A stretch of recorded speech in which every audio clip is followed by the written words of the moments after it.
तो hello students, कैसे हैं आप सब। मैं उम्मीद करता हूँ बिल्कुल ठीक है। तो बच्चों, आज हम जो चैप्टर डिस्कस कर रहे थे मैट्रिक्स एंड डिटरमिनेंट्स, उसे कंटिन्यू करेंगे और इसका इंट्रोडक्शन वाला पार्ट हम ऑलरेडी डिस्कस कर चुके हैं। आज कई सारे क्वेश्चंस डिस्कस करेंगे जो पेपर में आ सकते हैं आपके एग्जाम में, एमसीक्यू बेस्ड है। तो छोटा सा क्वेश्चन देखो आपके सामने लिखा है, if A is an invertible matrix of order 2 then determinant A inverse is equal to. तो यहाँ पर लॉजिक समझना, आपको यहाँ पर क्या पूछ रहा है, डिटरमिनेंट निकालना है ए इनवर्स का। ठीक है, अब रुको, सबसे पहले आपको पता होना चाहिए properties A multiply A inverse is equal to क्या होता है बच्चों, आई। और अगर मैं दोनों तरफ डिटरमिनेंट लगा दूं, A inverse determinant is equal to I का डिटरमिनेंट, ठीक है ना। इतना कर दिया। अब यह ध्यान देना, इसे क्या लिखेंगे, इसको अलग अलग कर लो, और आई का डिटरमिनेंट करने पे क्या आंसर आता है 1। और जो ये इनटू में दिख रहा है ना, उसे कहाँ भेज देंगे, डिवाइड में। तो ए इनवर्स का डिटरमिनेंट इज इक्वल टू 1 में ए का डिटरमिनेंट। तो ये देखो ऑप्शन नंबर कहाँ दिखाई दे रहा है, सी। तो ये आपको प्रॉपर्टीज पता होनी चाहिए कि भाई कौन सी चीज़ किसके इक्वल होती है। यहाँ आपका सारा खेल ऐसे ही क्वेश्चन आएंगे वैल्यू बेस्ड, ठीक है ना, जहाँ प्रॉपर्टीज का खेल चलेगा। जैसे देखो ये क्वेश्चन देखो छोटा सा, सेकंड क्वेश्चन पे, इफ ए दे रखा है alpha beta gamma minus alpha such that A square किसके इक्वल गिवन है, आई। तो देखो ए स्क्वायर का मतलब क्या है, ए इंटू ए। तो अगर मैं ए को ही ए से मल्टीप्लाई कर दूं तो वो आई के इक्वल आ जाएगा, और आई की वैल्यू क्या होगी, ठीक है। आइडेंटिटी मैट्रिक्स 2/2 में 1 0 0 1, alpha beta gamma minus alpha, alpha beta gamma minus alpha. Check करो फर्स्ट रो को फर्स्ट कॉलम से, देखो अल्फा स्क्वायर, इसको इससे करेंगे तो क्या आएगा, बीटा गामा। अल्फा को बीटा से करेंगे तो अल्फा बीटा, इसको इससे करेंगे तो माइनस अल्फा बीटा। ये तो कैंसिल, हटा दो। अल्फा गामा, अल्फा गामा ये भी कैंसिल, बीटा गामा और माइनस माइनस प्लस स्क्वायर हो गया, ठीक है ना। 1 0 0 1। तो देखो चेक करो, यहाँ भी देखो वही बात है, यहाँ भी वही बात है, और ये किसके इक्वल है, 1 के, ठीक है। तो इस वाले देखो ये दोनों मैट्रिक्स इक्वल मैट्रिक्स है, 2/2 भी 2/2, तो इनका जो करस्पॉन्डिंग एलिमेंट्स होगा सेम होगा, ये तो बता रखा आपको मैंने। तो alpha square plus beta gamma is equal to 1, alpha square plus beta gamma minus 1 is equal to 0। Check कर लो। अच्छा 1 की फॉर्म में देखो 1 पहले है, तो एक काम करो, इसको ऐसे मत लिखो, इनको उठाकर तो ले जाओ, तो 1 minus alpha square minus beta gamma is equal to 0। अब चेक करो, 1 माइनस अल्फा, 1 माइनस ये तो नहीं हो सकता, ये भी नहीं हो सकता है, 1 minus alpha square minus beta gamma, option number C. कोई डाउट्स क्वेश्चन के अंदर। तो ये छोटे छोटे से क्वेश्चन हैं जो आप मैट्रिक्स डिफरेंस से क्वेश्चन डिस्कस कर रहे हो, इसे नोट करो फिर आगे देखते हैं। क्वेश्चन नंबर 3 क्या कहता है, let A be the square matrix of 3/3। देखो ए जो है कि स्क्वायर मैट्रिक्स है 3/3।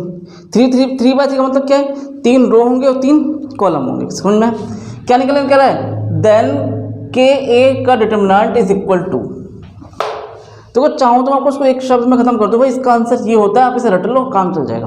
बट अगर नहीं आप समझना चाहते हो कि सर ये इसका आंसर बना कैसे, तो समझना, आपको पहले लेट कर लो, ए को भी मैट्रिक्स लेट कर लो, बताओ कौन सी मैट्रिक्स को क्या माने, 1 A2 A1 A2 A3 A4 A5 A6 A7।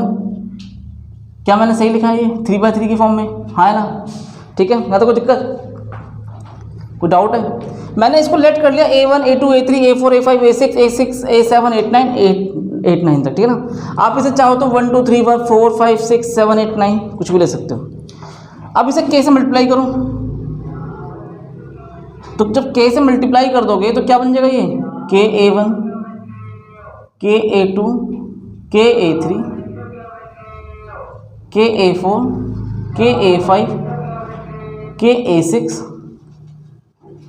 A7 A8 A9। कोई डाउट नहीं आता, ठीक है, पक्का।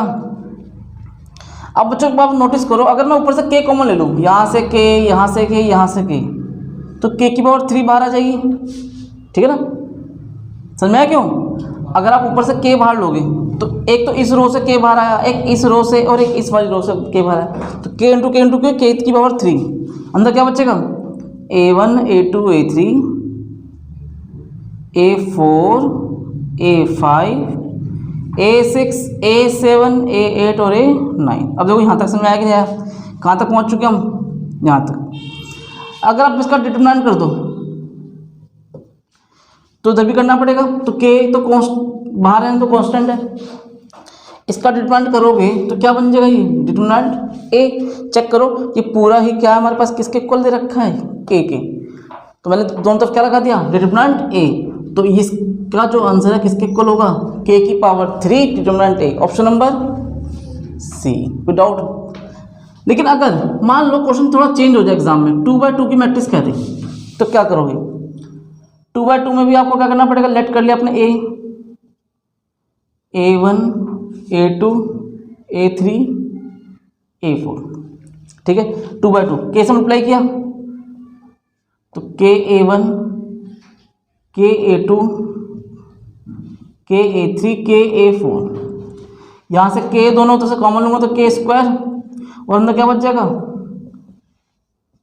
कोई दिक्कत। तो देख लॉजिक समझना, अगर 3/3 की फॉर्म में है तो ऊपर 3 आएगा, 2/2 की फॉर्म में है तो ऊपर 2 आएगा, बस इतना ही आंसर याद कर लो, आपको इतना करने की जरूरत ही नहीं है, ठीक, याद रहेगी। तो अगर एग्जाम में आपको बस इतना करने के दिखाने की कोई आवश्यकता नहीं है, केवल आपको जज करना है 3/3 है 2/2, बात समझ आइए। Find the value of k if the area of triangle is 4 square unit. आपके पास एक ट्रायंगल है, उसका एरिया गिवन है, ठीक है, और वर्टेक्स भी गिवन है, 1 2 3 वर्टेक्स गिवन है। तो अगर देखो वर्टेक्स में लिख दूँ इस जगह, एक है k, 0 4, 0 2। हमें इसमें जो इस्तेमाल करना है k क्यू निकालने के लिए, वो किसका इस्तेमाल करेंगे, यूजिंग डिटरमिनेंट्स। तो आपको मैंने एरिया ऑफ ट्रायंगल फॉर्मूला लिखवाया था, area of triangle is equal to क्या गिवन है 4, फॉर्मूला बच्चों क्या होता है हाफ। तो देखो ये है आपका x1 y1 x2 y2 x3 y3। तो देखो यहाँ फॉर्मूला क्या होता है x1 y1 x2 y2 x3 y3, वहाँ पर 1 1 1। कोई डाउट आता, याद आ गया।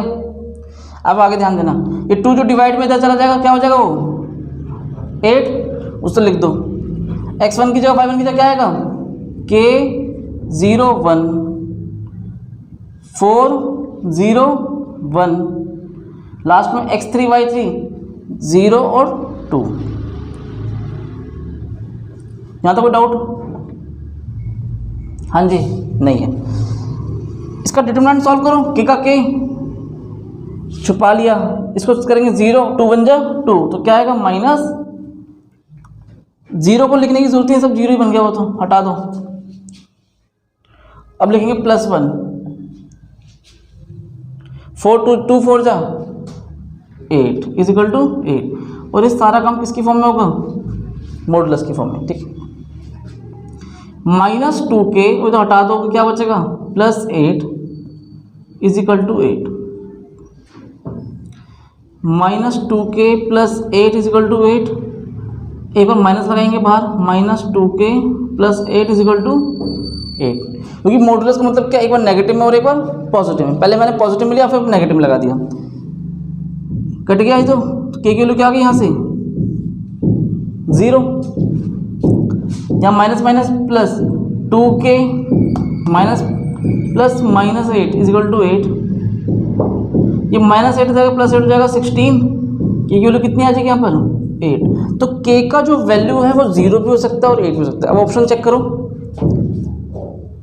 ऑप्शन नंबर ए याद रहेगा पक्का। अगर 0 भी होता फिर लिखा होता है a और b बहुत, तो फिर आप सी पे टिक करते, बट यहाँ पर आंसर के बाद क्या मिल गया, k की वैल्यू 8 आई है और 8 ऑप्शन नंबर ए में है।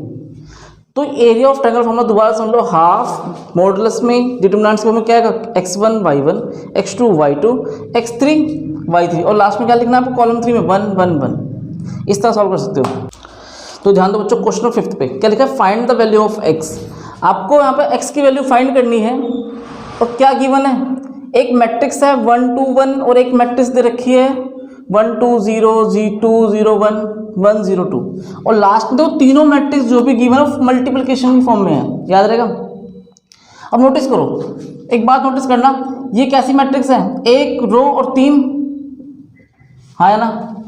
ये वाला चेक करो 3 बाय 3, और ये 3 रो और 1 कॉलम।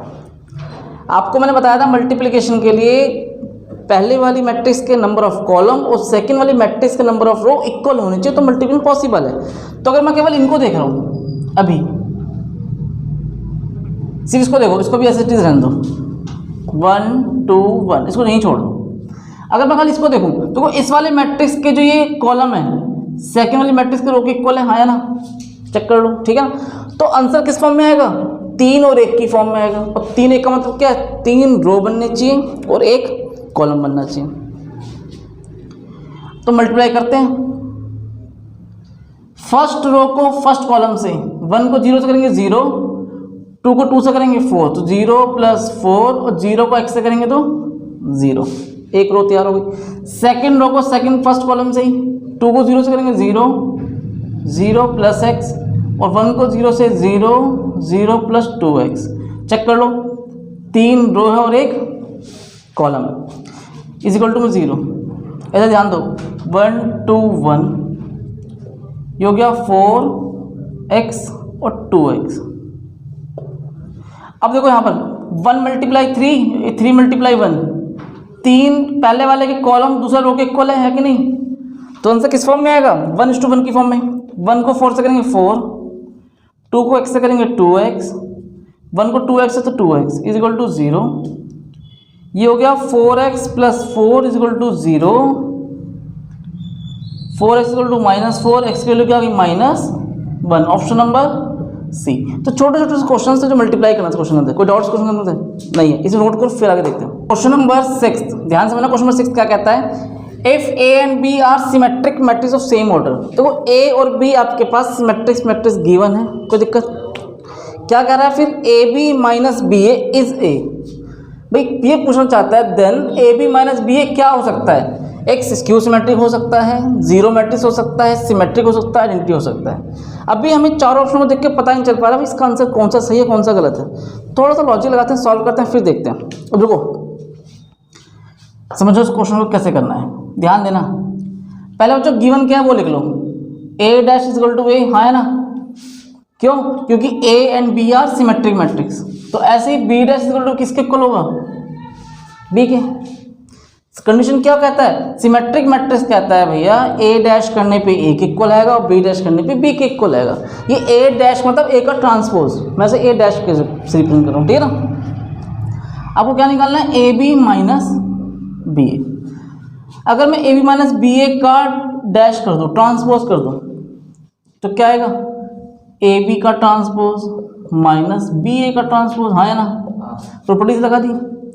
और एक बात और नोटिस करो, तो यहाँ भी प्रॉपर्टी लग सकती है, AB का डैश हो तो क्या होगा, B' फिर A', जो बाद वाला होता है ना उसे पहले लिखते हैं। और यहाँ देखो, यहाँ पे क्या आएगा, A पहले आएगा और B बाद में आएगा। यहाँ तो कोई डाउट है, समझ में, सारा खेल प्रॉपर्टीज का यहाँ पर। अब एक बात बताओ, B' की जगह मैं क्या लिख सकता हूँ,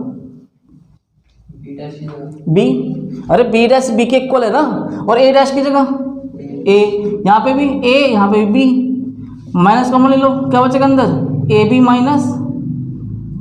B। बात समझ रही है, चेक कर लो, AB - BA का डैश किसके इक्वल है, -AB - BA। मतलब जो चीज़ यहाँ लिखी थी वो चीज़ यहाँ लिखी है ना। सपोज आपने कहा कि सर इसको C मान लिया, तो आपने क्या बोला कि सर C' जो है -C के इक्वल है, देयरफॉर C इज कैसा मैट्रिक्स बन जाएगा, ये स्क्यू सिमेट्रिक, याद रहेगा। तो उसका आंसर क्या हो गया, A। तो छोटी छोटी बातें जाननी बेटा आपको इसके अंदर, बस कुछ नहीं है, बहुत इजी चैप्टर है ये, समझ में। तो अगर हम A मैट्रिक्स और B मैट्रिक्स, ये क्वेश्चन NCERT का ही था, आपको मैंने करवाया था, मुझे याद है। तो कैसे करना है समझ में आया क्वेश्चन, इसे नोट करो फिर आगे देखते हैं। तो रुको ध्यान देना, एक अगला क्वेश्चन जब चलते हैं, क्वेश्चन नंबर 7। तो क्वेश्चन 7 क्या कहता है, यहाँ पर सामने लिखा हुआ है आपके, if A is a square matrix. सबसे अच्छी बात क्या की उन्होंने, यहाँ पर A जो है स्क्वायर मैट्रिक्स है, और सच दैट A² = A, और जो A का स्क्वायर किसके इक्वल आता है, A के। कहता है देन I + A का whole cube -7A is equal to. तो ये जानना चाहता है i माइनस ए का होल क्यूब में 7a को घटा दूं तो क्या किसके इक्वल आएगा। देखो रुको, i पहले लिख लो हमें क्या चाहिए, ये इसका आंसर जानना है। इस क्वेश्चन में a प्लस बी का होल क्यूब, सबसे पहले आपको पता होना चाहिए a प्लस बी का होल क्यूब क्या होता है। पहले बताओ क्या होता है a प्लस बी का होल क्यूब। a क्यूब, ठीक है, आगे बोलो। i, अरे मैं a प्लस बी का होल क्यूब पूछ रहा हूँ, a प्लस बी का, a का क्यूब ठीक बोला, प्लस बी का क्यूब ठीक है, प्लस 2ab, गलत है, 2ab कहाँ से आ गया। 2ab कब आता है, जब a प्लस बी का होल स्क्वायर होता है, वो याद रहेगा। a दोबारा देख लो बेटा, तुम छोटी छोटी चीज़ें ना याद नहीं करते हो। a प्लस बी का होल क्यूब क्या होगा, a का क्यूब b का cube 3a square b plus 3ab square, या तो उसको ऐसे लिख लो चाहे इसको इस फॉर्म में लिख लो, कोई दिक्कत वाली बात नहीं है। तो देखो a की जगह मैं क्या लिखूंगा, i का क्यूब, b की जगह a का क्यूब, फिर 3 मल्टीप्लाई a की जगह i का स्क्वायर, b की जगह a। यहाँ तक कोई डाउट है तो बताओ। अभी मैंने केवल कुछ भी नहीं किया, a प्लस बी का होल क्यूब लगाया, लगा दिया। अब मुझे बताओ i का क्यूब करने पे क्या आएगा, i कैसे। सर i का एक ही तो डायगोनल वाला तो ही तो देखो i का इसको ले सकते हैं i इसका स्क्वायर इंटू में i, और i का स्क्वायर कितना हो जाएगा, 1 को i से करेंगे कितना है i, इसमें मैंने i लिख दिया। और a का क्यूब क्या लिख सकते हैं, a स्क्वायर a, ठीक है, प्लस i का स्क्वायर 1 हटा दो, 3 को a से करेंगे 3a ही रहेगा, i का वैल्यू 1, इसे एक काम करो 3i 1 हटा 1 और a का स्क्वायर क्या लिख सकते हैं, a, चेक कर लो क्योंकि a स्क्वायर किसके इक्वल है, a के। तो मैंने क्या किया, a स्क्वायर की जगह a लिख दिया और i की वैल्यू तो 1 हो गई, -7a। अब नीचे इधर देखो i का i, a स्क्वायर की जगह क्या लिख सकते हो, a इंटू a, 3 और 3 6, 6a में से 7a गया तो क्या बचेगा, 6a minus 7a minus a, i plus, और ये हो गया a स्क्वायर फिर माइनस a, और a स्क्वायर की जगह फिर क्या लिख सकते हैं a, ये दोनों कैंसिल, क्या बचेगा फाइनली i। तो ऑप्शन नंबर सी। कोई डाउट किसी बनने में। क्वेश्चन नंबर 8 पे ध्यान दो, इफ a गिवन है cos alpha minus sine alpha, sine alpha cos alpha, एक 2/2 की मैट्रिक्स गिवन है, स्क्वायर मैट्रिक्स है तो ठीक है ना, then a plus a dash is equal to I. आपके पास a plus a dash I के इक्वल गिवन है, कहता है find the value of alpha. तो एक बात बताओ मुझे, a की जगह क्या लिखेंगे, cos alpha minus sine alpha, sine alpha और ये cos अल्फा, इसका ट्रांसपोज कर दो। ये जो रो को दिखाई दे रहा है रो में, उसे किस में बदल देंगे, कॉलम में, cos अल्फा और माइनस साइन अल्फा, ये वाली रो कॉलम में sine alpha cos alpha is equal to I की जगह क्या लिख देंगे, 1 0 0 1, आई मतलब आइडेंटिटी मैट्रिक्स, ठीक है ना। और एक बात और नोटिस करना, इससे पहले क्वेश्चन में मैंने करवाया 7th में, तो किसी भी मैट्रिक्स को अगर हम आई से मल्टीप्लाई करें या आई को हम किसी मैट्रिक्स से मल्टीप्लाई करें तो किसके इक्वल आता है, वो मैट्रिक्स से इक्वल आ जाएगा, याद रहेगा। तो a को i से करो चाहे i को a से करो, फर्क नहीं पड़ता, आंसर क्या आएगा, a आएगा। अगर मैं दोनों को ऐड करूं तो देखो ऐड करने पे क्या दिख रहा है आपको, cos अल्फा और cos अल्फा, 2 cos अल्फा, बाकी लिखने की जरूरत ही नहीं है, बाकी को हटा दो क्योंकि मेरा यहीं से काम चल जाएगा। ये किसके इक्वल है, तो 2 cos alpha is equal to 1, cos alpha is equal to 1/2। अब ये मुझे बताओ cos में 1/2 कब आता है, 1/2 किसकी वैल्यू cos के अंदर, नहीं पता है, गलत, cos 60। अब cos 60 को क्या ले सकते हो बच्चों, cos π/3, कट गया, ये क्या बचेगा π/3। तो बहुत बेसिक क्वेश्चन था ये, बहुत ज़्यादा हल्का क्वेश्चन था, कोई डाउट मन में। तो ऑप्शन नंबर बी, cos की वैल्यू क्या है, अल्फा की वैल्यू क्या है, ये π/3, इसे नोट करो। नंबर 9 की तरफ चलते हैं। 9th क्वेश्चन को क्या कहता है, पढ़ो बच्चों। For the matrix A given है, find the number of A and B. कहता है find the numbers A and B आपको फाइंड करना है सच दैट क्या गिवन है, A square plus small A into में A plus B I is equal to 0 matrix. ठीक है, आपके पास एक इक्वेशन गिवन है और कहता है find the value of A and B, A और बी की वैल्यू फाइंड करनी है। तो ध्यान दो, ए स्क्वायर को क्या लिख सकते हो आप, ए स्क्वायर को क्या लिख सकते हो, ए इंटू ए, हाँ है ना, तो लिख दो 3 2 1 1, फिर प्लस में स्मॉल ए और ए की जगह 3 2 1 1, प्लस में बी की जगह बी, आई की जगह 1 0 0 1 और 0 की जगह 0 0 0 0, ऑल एलिमेंट्स आर 0। यहाँ तक कोई डाउट है? अच्छा ध्यान दो, बाद में कॉपी करना, समझो। तो क्या करना चाह रहा हूँ मैं यहाँ पर, ये 2 बाई 2 भी 2 by 2 multiplication possible. First row को फर्स्ट कॉलम से मल्टीप्लाई करेंगे तो क्या आएगा, 3 3 जा 9 और 2 1 जा 2, 9 + 2 11, 3 2 जा 6 और 2 1 जा 2, 6 + 2 8। सेकेंड रो फर्स्ट कॉलम 1 3 जा 3 और 1 1 जा 1, 3 + 1 4, 1 2 जा 2 और 1 1 जा 1, 2 और 1 3। यहाँ तक कोई डाउट? अब ध्यान दो, ए को मल्टीप्लाई करो नंबरों से, 3a 2a a यहाँ पे भी a, b को कर दो b 0 0 b और इज इक्वल टू में 0 0 0 0। अब इन तीनों को ऐड करो, 11 + 3a और प्लस b एक साथ लिख दो, 11 + 3a + b, 8 + 2 ये a है, ध्यान से 8 + 2a + 0, 4 + a 4 + a + 0। इसका 3 को a से ऐड करेंगे, 3 + a और plus b is equal to यहाँ लिख देंगे 0 0 0 0। तो अगर मैं a के निकालना चाहूँ तो a के तो यहीं से आ जाएगी, ये देखो इक्वल कर दो 0 के, चेक करो 4 + a = 0, तो a की वैल्यू क्या आ गई यहाँ से -4। तो a की वैल्यू है -4, हमें वैसे आंसर मिल गया है, हमें b के निकालने की जरूरत ही नहीं है। समझो क्यों, चेक करो। तो ध्यान दो, a की वैल्यू -4 और -4 केवल यहीं दे रखा है ऑप्शन नंबर ए में, तो हमारा आंसर तो कंफर्म हो गया कि a की वैल्यू -4 है। बट अगर -4 दो जगह दे रखा होता तो हमें क्या जाना पड़ता, b, और b के लिए निकालनी भी तो पड़ेगी। पुट कर दो b के लिए यहाँ पर 11 + 3 × -4 प्लस b = 0, 3 4 जा 12 ±12 plus b = 0, -1 plus b = 0, b की वैल्यू आ गई 1।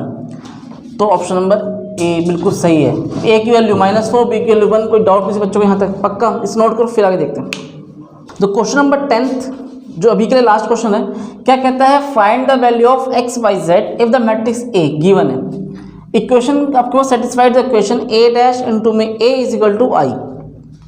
तो पहले बच्चों एक काम करो, लिख लो a डैश ट्रांसपोज कर दो उसका 0 2y z x y minus z x minus y और z, और इनटू में क्या लिखेंगे, a की जगह same 0 2yz x y minus z x minus y z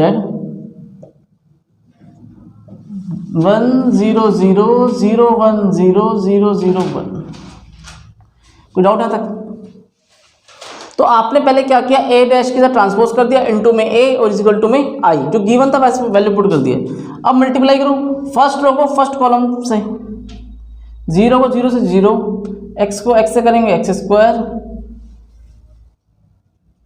plus x², ठीक है। First row second column 0, x को y से करेंगे तो xy और x को -y से तो -xy। फर्स्ट रो इससे करो 0 -xz और प्लस xz,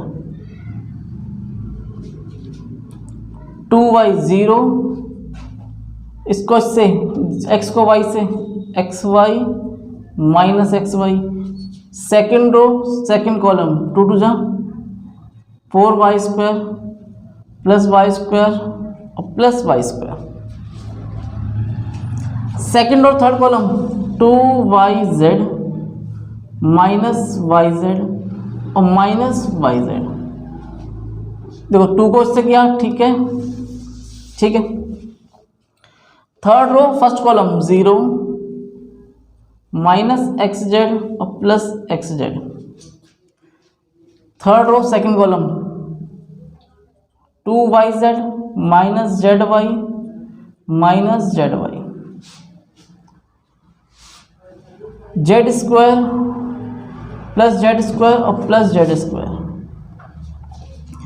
जहाँ तक कोई दिक्कत?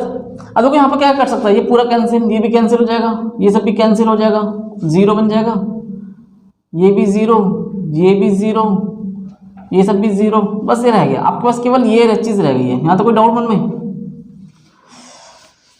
जहाँ तक समझ में आया कि नहीं आया बताओ? आ गया। अब देखो समझना, 2 मिनट रुको, ये किसके इक्वल है चेक कर लो, 1। तो देखो 1 और 1 2, 2x² = 1, तो x² की वैल्यू कितनी आएगी 1/2, x की वैल्यू हो जाएगी प्लस माइनस 1/√2। कहीं दिखाई दे रहा है? देखो ये तो पहले पे दिखाई दे रहा है, और तो कहीं ऐसा आंसर ही नहीं है, तो ऑप्शन नंबर क्या दिख जाएगा ए। लेकिन अगर x की वैल्यू 2-3 जगह सेम होती तो हमें क्या चेक करना पड़ता, y के लिए देखो 4 5 और 6, 6y² = 1, तो y² = 1/6, y = प्लस माइनस 1/√6, ठीक है। अगर z भी निकालना चाहो तो z भी निकाल सकते हो, 2 और 1 3, 3z² = 1, z² = 1/3, z plus minus 1/√3। कोई डाउट यहाँ तक? तो क्वेश्चन नंबर 10 जो लास्ट क्वेश्चन था अभी तक के लिए, ठीक है, समझ में आया कि नहीं अच्छे से? ठीक है, तो वही क्वेश्चन कुछ घर पे ट्राई करने हैं, प्रैक्टिस करते रहना, तभी आपको आइडिया लगेगा कैसे करना है। और एनसीईआरटी क्वेश्चन तो दोबारा प्रैक्टिस करो, क्योंकि वो क्वेश्चन मेन है, क्योंकि आपका जो बेस है वो एनसीईआरटी है। इसे नोट करो, फिर आगे देखते हैं।